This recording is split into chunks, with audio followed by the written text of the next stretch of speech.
we gonna get to it. Okay. You gotta look at the bigger picture. All right, think about it. Right? We were taken from where we were from. Yes. Without any warning.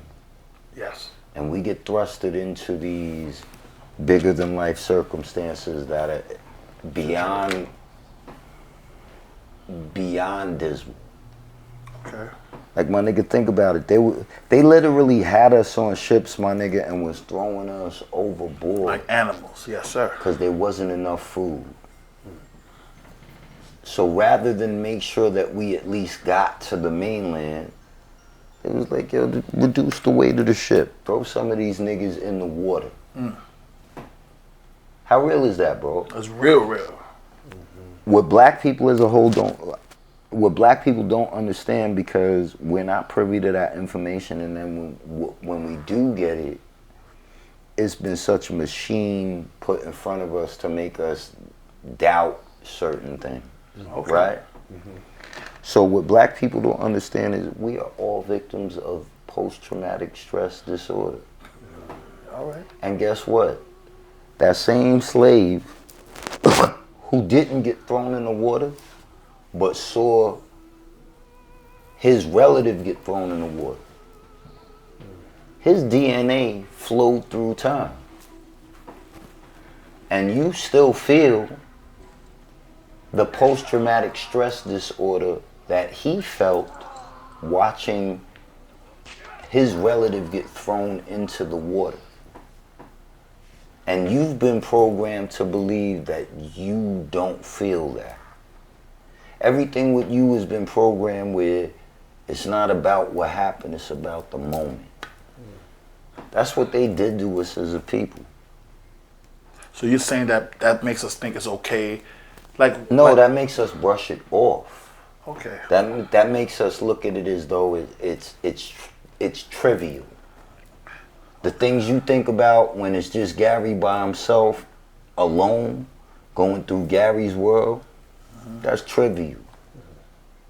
As long as when you come outside tomorrow and you just as strong as the rest of the niggas in the unit, nigga in the kennel, that's all we give a fuck about. Think about that.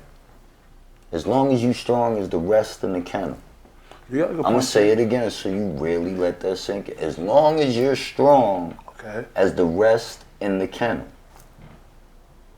What I mean by that is, they don't have us in pens anymore, but we'll mob up on the corner. Yeah, to drink and drink right, and talk a bunch of shit. You don't see the difference. I got friends like that. As soon as you talk about something positive, they I'll call you later. Right. Stupid shit. So just to bring it right. So just to bring it full circle, our whole view on mental health is distorted. Okay. And the reason it was distorted is because, nigga, they don't give a fuck about how you feel mentally. You're right. You're here to get the labor done and make the money. And that's it. That's it. You ain't lying, brother. And once I started realizing these things getting older, I started to realize the trauma that was leading me towards suicide. Like, I never, like, y'all niggas, I remember, a couple minutes ago, y'all was all bugging out when I was like, yo, my mom's passed when I was 12. We don't get into the whole stuff. Yeah, all that. So I guess, now, whatever your therapist gets paid, you can pay me nothing. Nigga, if you kill yourself, I'd have grabbed to the casket and threw you to the ground. I love lit you you on too. gasoline. I love you too. Nah, motherfucker. Nah, Yeah. fuck that. We're gonna move to some grown man shit now. Go. This area here has a couple things going on. Mario Ellie's an NBA two-time champion. Right. Curious George is the only rapper in this hood who's Shout out my nigga George. So there's something I didn't know. I got something you don't even know about Geronimo. Yeah, that's my nigga. George was decent, but George got killed because Nas and George dropped the same day. Wow. You dropped in 94, but not the same day. No. George and Nas. Remember that back in the day, Dom, everybody dropped on Tuesdays? They had the poster. Yeah, George and Nas dropped the same day. This is my area right here. Yeah. So, that's my Mike, nigga.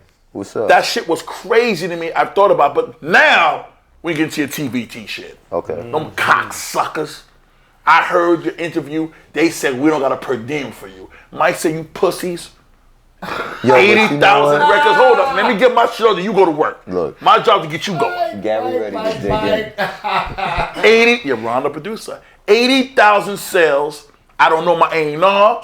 You taking pictures with a Kodak camera from motherfucking CVS. No marketing. No promotions. But I can't get a fucking dime from y'all no more. Kiss my natural black ass. Talk your shit, my brother. I'm not mad at them, Gary. You know why? Okay, go ahead.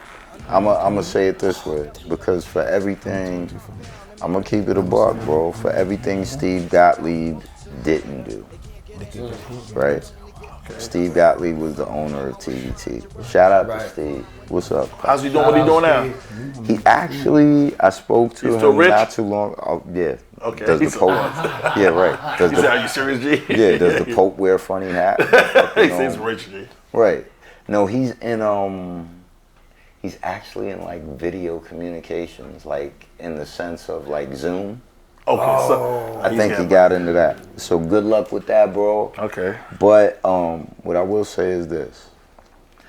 I look at my situation, bro, and it was a very unique situation across the board in every way, right? And here's TVT, and they decide they want to fuck with rap, right? And it's cool. This is when you signed your deal with them. Right. Okay. Was Irv Gotti behind that deal with TVT? What do you mean? When you say TVT, because I know you had a situation with Irv Gotti, I'm just asking, you educating me. Was he part of that deal with TVT, or? What I will say is... Well, let me rewind the fans, because again, my job is to make my fans clear. Before we get to TVT, I'm sorry, I'm just trying to do the right things. I don't want you to curse out my producer. No, go ahead, go. What relationship you had with Irv Gotti? What did he do for you, and what's that situation with him? How y'all got into the rap game, and to lead me into TVT? Okay, so I actually met Irv Gotti through my man Chucky Madness. I went to Bayside High School. Okay. Shout out to Bayside. Right, shout out Bayside. Yeah, it sounds corny. Bayside College. Yo, he's doing the uptown thing. Sounds crazy. I love my uptown niggas, but fuck this dude right now. Anyway. Yo, y'all love crazy. I love bad, so I gotta let talk crazy about my shit either. Y'all supposed to beat me up. Go. Niggas is talking about us like we trace your shit, but anyway. So I went to Bayside, and Chuck was a senior. I was like a freshman. Okay. But Chuck used to watch after me, long story short, but he was a very known DJ in Queen. Okay. So he was the first one who heard me spit.